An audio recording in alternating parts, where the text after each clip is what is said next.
Hey guys, welcome back to this channel. Have you ever looked at when you're thinking of investing on property, there is a lot of information, there's a lot of strategy. It got up to the point like it's a bit haywired and you have no idea where to go.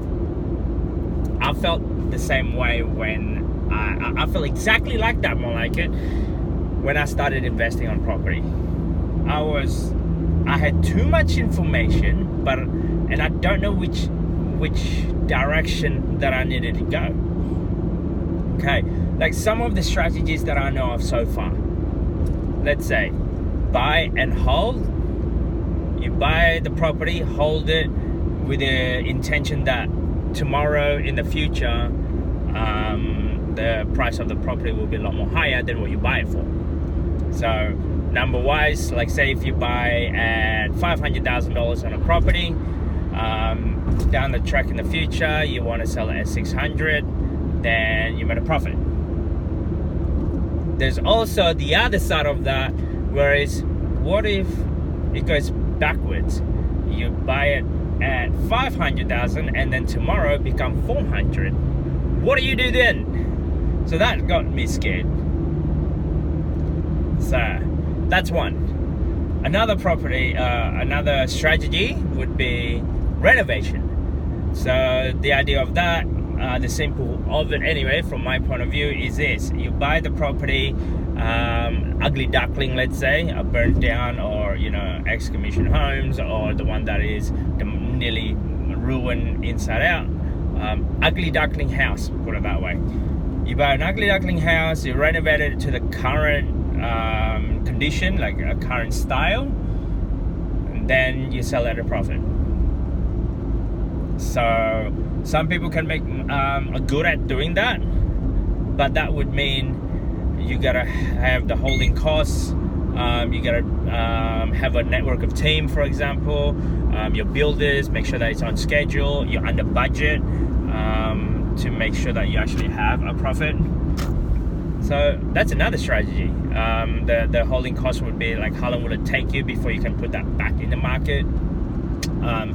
So if you're like, the problem with that for me is if you renovated it and then you're ended up over budget, as an example, buying it at $500,000, you're expected to renovate it for, let's say, $50,000, and you sell it at, let's say that's 550, 700. So that's your profit, right? Like if you can sell it at 700,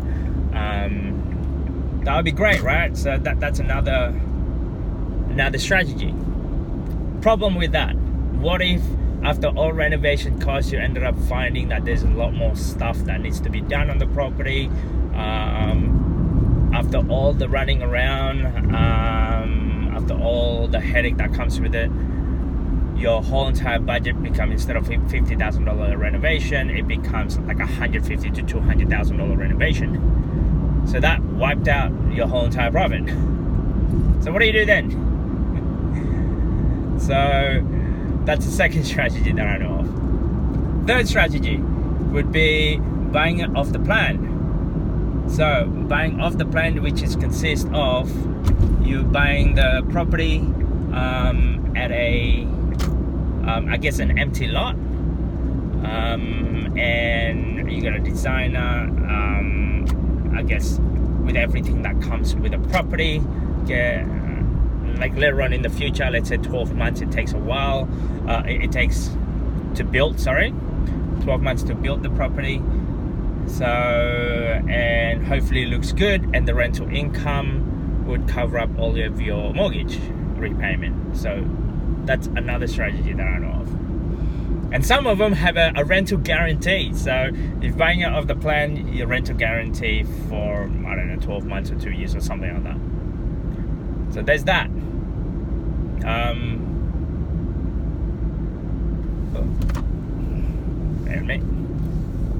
So that one there, the problem with that, on the other hand, is this.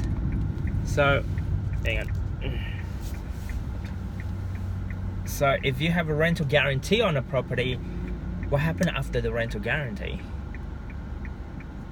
So let's assume you buy the property of the plan, it's already completed, and then after that they put down a rental guarantee of, let's say, $1,000 a week. When that rental guarantee finished in 12 months, it turned out to be the market rent at the current stage. It becomes to, let's say, $700 a week. What are you gonna do then? So you're 12 months up. Great that you're grabbing all of this money at $1,000, and on top of that, your mortgage repayment is at $1,500 a week.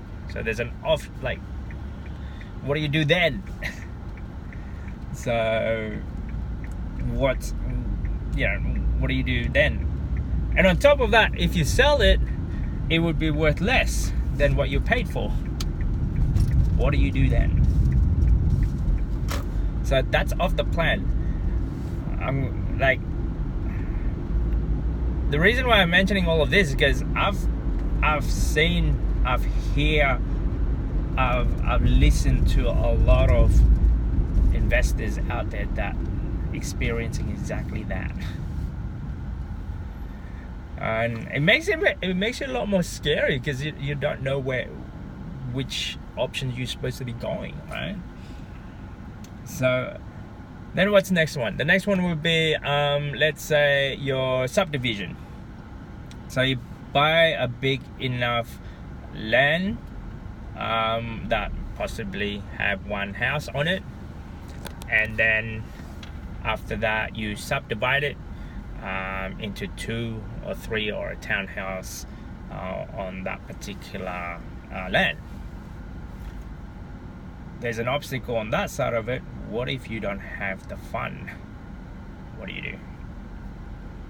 So, you know what I mean? Like, all of that requires also a lot of money as well. So what do you do when you don't have a lot of money? So what if circumstances actually happen? There's a lot of these what ifs when it comes to property. So and on top of that, there's a lot of uncertainties. As much as all the data that you have out there, it all comes down to also how strong you are financially, like how strong you are able to hold on to that property. Or on the other one would be like the holding cost of making the development like that. So, you know what I mean? Like, there's a lot of different ways. How confusing is that? And on top of that, you also have the confusion of lenders. How much is your mortgage? How much is the repayment? How much is your interest rate? What's your interest rate? Is it principal and interest repayment, or is it interest only repayment? How much deposit should I be putting in? Is it 5%, 10%, 20%? Is this a PPR, principal place of residence, or is it going to be an investment property? How do you going to figure out your taxes?